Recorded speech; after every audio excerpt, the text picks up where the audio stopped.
শুধু দর্শক, আমরা আজকে একজন বিশিষ্ট নেতা, আমরা নেতা বলবো এই জন্যই, বিভিন্ন সময় ভূমিহীনদের নিয়ে উনি কাজ করেছেন।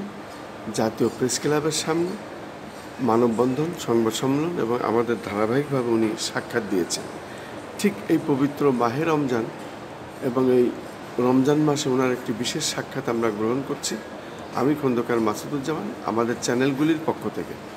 আপনি যে ভূমিহীনদের নিয়ে একটি ইসের কথা শুনেছিলাম, হাইকোর্টে একটি রিট পিটিশন, এবং এই রিট পিটিশন আপনি কোন পর্যায়ে আছেন, আপনার রিট পিটিশনের অবস্থানটা কী, এবং আপনার নাম পরিচয় দিয়ে যদি বলতেন আপনাদের পরবর্তী চিন্তা ভাবনা কী।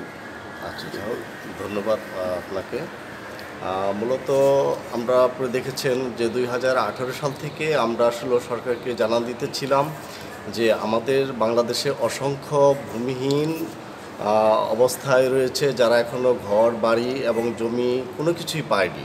তো আমরা আমাদের সংগঠন থেকে সারা বাংলাদেশ থেকে আমরা লিপিবদ্ধভাবে প্রায় 3095টি সদস্যর নাম মিনিস্ট্রিতে আমরা অ্যাপ্রুভ করেছিলাম। তো 2018 সালে সেটা আমরা ফাইলটি জমা দিয়েছিলাম, তার একটা স্মারক নাম্বারও পড়েছিল, তার ডায়েরি নাম্বারও ছিল।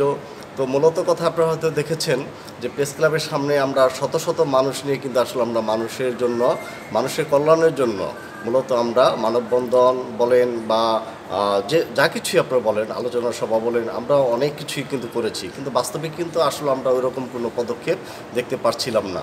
তো তারই ধারাবাহিকতায় আপনি দেখবেন 5ই আগস্টের পরে যখন সরকার পতন হয়েছিল, তো এ মর্মে আমার উপরে অনেকভাবে চাপ সৃষ্টি হয়েছে যে এই প্রকল্পের কোনো বাস্তবায়িত হবে না, সরকার চলে গেছে, তো এটাকে বন্ধ করে দেওয়ার জন্য। তাই আমি বলছি যে না, আমি কেউ বললে এটা বন্ধ করে দিতে পারি না, কারণ যেহেতু কাজটা জনস্বার্থে। কারণ আমার ব্যক্তিগতভাবে আমি মনে হয় একটি প্লটে এখান থেকে চাইনি।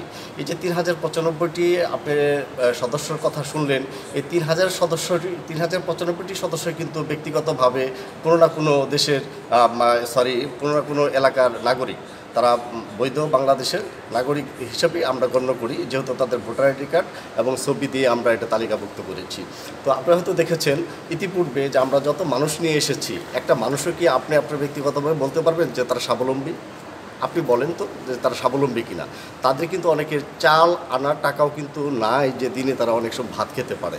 তো আমি মনে করি যে এই লোকগুলো, আমরা জায়গা চেয়েছি সরকারের এক খতিয়ান খাসভুক্ত জায়গা বন্দোবস্ত, যেটা প্রধানমন্ত্রী দেয়। আমি এখানে একটু ক্লিয়ার করে দিই, বাংলাদেশে 2টা প্রজেক্ট চলে। একটা হলো প্রধানমন্ত্রীর অর্থায়নে যেটা চলে সেটা হলো পুনর্বাসন, আর আমরা কিন্তু পুনর্বাসন চাইনি, আমরা কী চেয়েছি, আমরা চেয়েছি বন্দোবস্ত। এই বন্দোবস্তটি যদি তারা পায়, তাহলে তারা তো এখানে ঘর বাড়ি যা কিছু করুক, তারা কিন্তু এখানে আশ্রয় নিতে পারবে। তারা দিনের বেলা যা কিছুই করুক, সন্ধ্যাবেলা কিন্তু তারা এই কুটিরে এসে কিন্তু থাকতে পারবে।